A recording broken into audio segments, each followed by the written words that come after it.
Bonjour, bienvenue sur la chaîne Le Fruit de la Vigne. Alors ne croyez pas que c'est le fruit de mon imagination qui va vous jouer des tours. Tandis qu'aujourd'hui on explore de plus en plus les Écritures pour y déceler un ensemble de prophéties sur laquelle nous restons en attente de dates précises,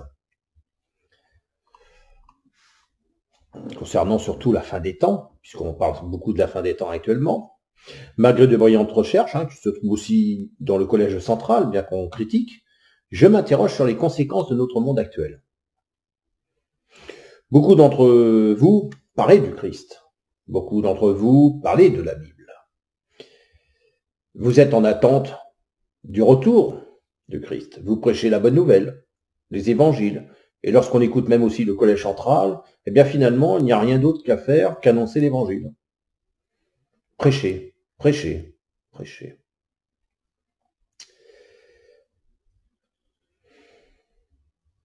D'ailleurs, il y a quelque temps, je me suis posé cette question.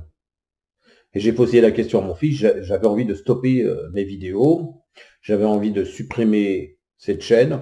Voilà, si le jour où je décide de la supprimer, de toute manière, je vous préviendrai par avant. Oui, parce que j'avais envie de passer à autre chose.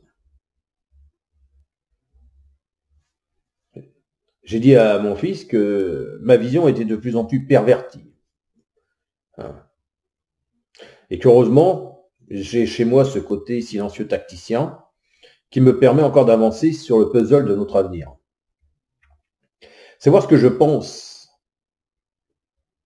ou en tout cas savoir ce que pensent nos civilisations en fonction des idées prises pour l'humanité, avec de nouvelles technologies de plus en plus avancées, eh bien mon regard des Écritures, parce qu'il faut savoir l'Évangile, c'est Christ. Et donc, si moi je me réfère parfois aux Écritures et qu'on m'a parfois reproché de ne pas suffisamment les utiliser, c'est pas une bonne raison. C'est que j'ai vulgarisé des Écritures. Alors c'est quoi la vulgarisation ? Selon la définition du Trésor de la langue française informatisée, le fait de diffuser dans le grand public des connaissances, des idées, des produits.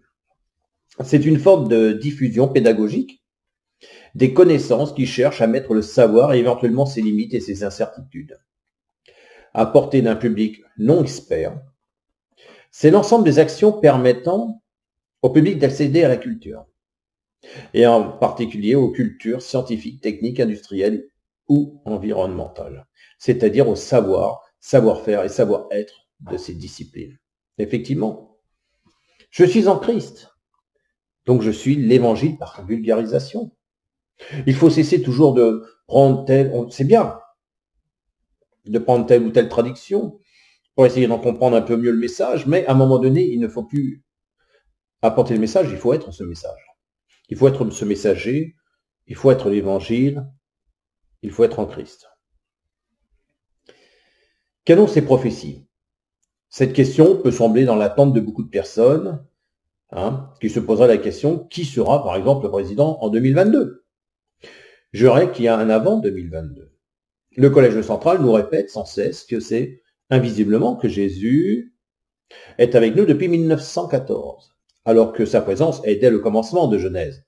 Mais effectivement, il est toujours intéressant de savoir en quoi sa présence est de plus en plus importante en 1914, lorsqu'il dit qu'il viendra, ou en tout cas comme on voit sa présence arriver avec les différents mouvements, les disettes, les problèmes de guerre, les nations contre les nations qui se lèveront.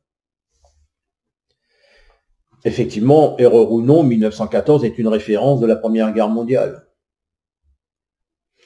Et comme notre monde reflète celui des cieux, il est possible que depuis 1914, la guerre mondiale a explosé dans les cieux. Pourtant, les catholiques, dont les saints participent dans le combat, nous renseignent très peu sur ce sujet. Ils sont là surtout pour accompagner les défunts et nous accompagner, nous, pour la bienveillance de Dieu. Je ferai peut-être un certain nombre de recherches à ce niveau-là. En épluchant les revues de l'organisation, non pour trouver de quoi alimenter votre attention concernant leurs erreurs, puisqu'ils en ont fait, dont 1914, peut être considéré comme une erreur, ou sur certaines dates, au niveau de leur prophétie. Non, je suis allé sur leur revue pour comprendre un petit peu mieux notre société et pour comprendre aussi pourquoi parfois le Collège central, bien que se disant ne pas faire partie du monde, participe au monde. Alors le réveillez-vous, puisqu'il faut bien se réveiller à un moment donné, le réveillez-vous du 22 septembre 2001, donc je ne peux pas vous mettre la photo, l'affiche, parce que je ne l'ai pas, je ne l'ai que sur le site, et sur le site il n'y a pas la photo, explique qu'au moyen de nombreuses campagnes organisées par des gouvernements et des entreprises, on a persuadé les agriculteurs des pays sujets à la famine de remplacer leurs différentes cultures par des céréales uniformes.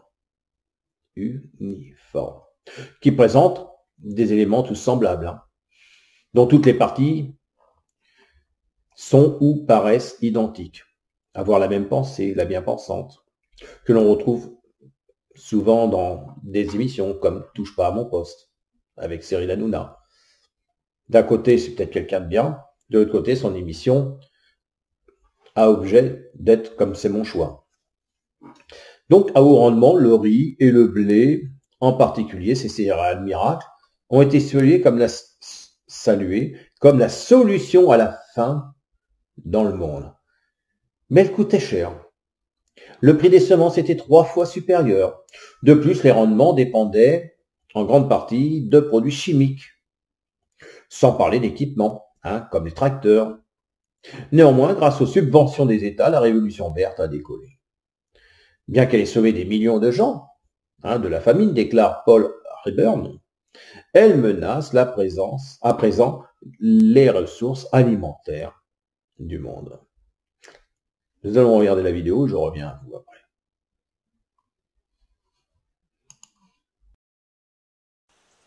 Connaissez-vous l'histoire de la Révolution verte? C'était il n'y a pas si longtemps.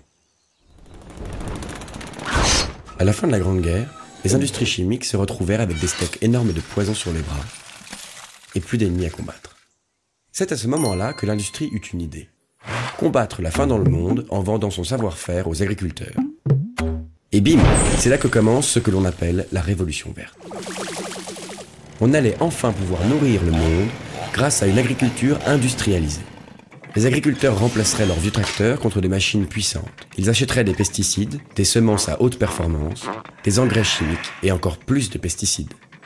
Mais aujourd'hui, après 40 ans de révolution verte, on doute. Les agriculteurs, les écologistes, les économistes, les médecins, les analystes commerciaux, les journalistes, les agronomes, les artistes, les consommateurs, tous se rendent compte que l'industrie agroalimentaire n'a au final rien d'une organisation bienfaitrice. Car aujourd'hui, la planète a vraiment triste mine. Mais comment cela a-t-il pu arriver? Suivons un pesticide pour mieux comprendre. Fait à base de chlore ou de nitrate, j'existe uniquement pour éliminer les insectes s'en prenant aux tomates génétiquement modifiées, afin que celles-ci grossissent plus vite et en grande quantité. On me répond souvent accompagné de 20 à 30 autres copains. Nous formons à nous tous une armée efficace. Aucun être vivant ne peut traverser notre espace sans être touché. Nous sommes une armée indestructible. Une fois le travail terminé sur Terre, nous continuons notre devoir sous terre, jusque dans votre robinet, où nous coulons des jours heureux dans votre estomac. Bien entendu, il n'y a pas que l'eau et les tomates de contaminés dans cette histoire. Alors que faire? Pour cela, arrêtons de penser que c'est au gouvernement de retourner la situation. En tant que simples consommateurs qui ne connaissons ni la guerre, ni la rareté, ni la pénurie, nous avons le pouvoir et la responsabilité d'agir sur notre consommation.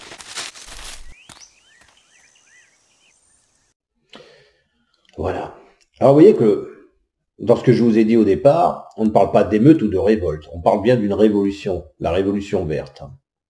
Ensuite, Paul Rayburn ne dit pas autre chose, bien que cette révolution bienfaiteur, aujourd'hui menace. Donc dans la définition, manifestation signifiant une intention hostile, comme le projet de nuire.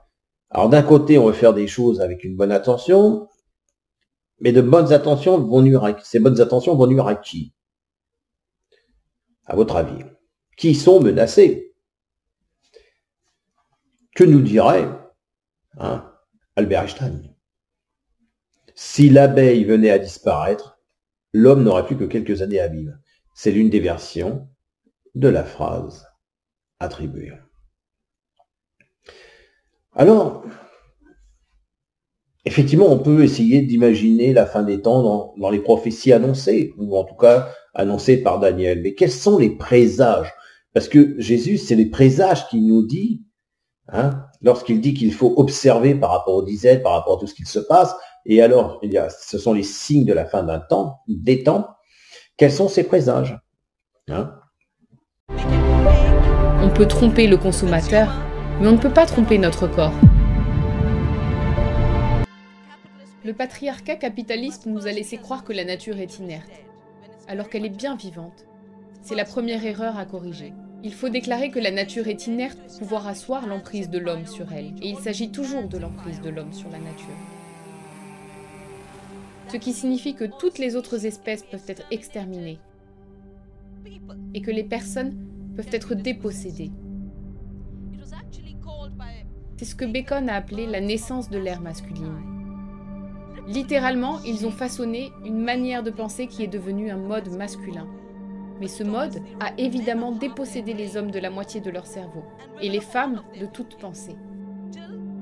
Jusqu'à aujourd'hui, alors que la pensée holistique refait son apparition, la conséquence inévitable sur notre destin est une vision mécanique du monde, qui ne peut plus voir les interconnexions et ignore les cycles.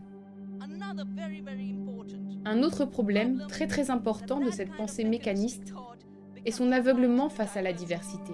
J'ai appelé ça la monoculture de l'esprit, et elle commence à produire des conséquences. Nous détruisons nos systèmes alimentaires en affirmant produire plus de nourriture. Si nous produisions plus de nourriture, il n'y aurait pas 1 milliard de personnes affamées. Si la révolution verte nous avait donné plus de nourriture, la moitié de l'Inde ne serait pas en train de mourir de faim. La monoculture de l'esprit a réussi à transformer notre pays d'une terre d'abondance, de graines, de légumineuses, de céréales et de millets en une terre où l'on importe des dalles et où maintenant nous en fabriquons même des faux. J'ai remarqué que beaucoup d'entre vous avaient des ordinateurs Apple. Apple nous a donné l'iPod, l'iPad et l'iPhone, et le gouvernement nous offre un iDAL, qui n'est pas un dalle. C'est essentiellement du soja reconstitué et coloré en jaune. Si nous essayons de contrefaire la nourriture, on peut contrefaire les étalages de nos supermarchés. On peut tromper le consommateur, mais on ne peut pas tromper notre corps.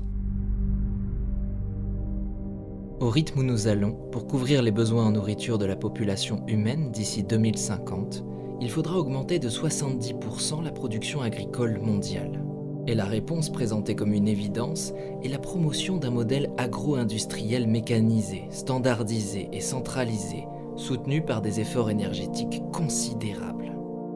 Mais contrairement aux idées reçues, dans la majorité des cas, les problèmes de faim dans le monde ne sont pas dus à une pénurie de nourriture, mais à des questions plus complexes. Qui produit la nourriture? Où et comment est-elle produite?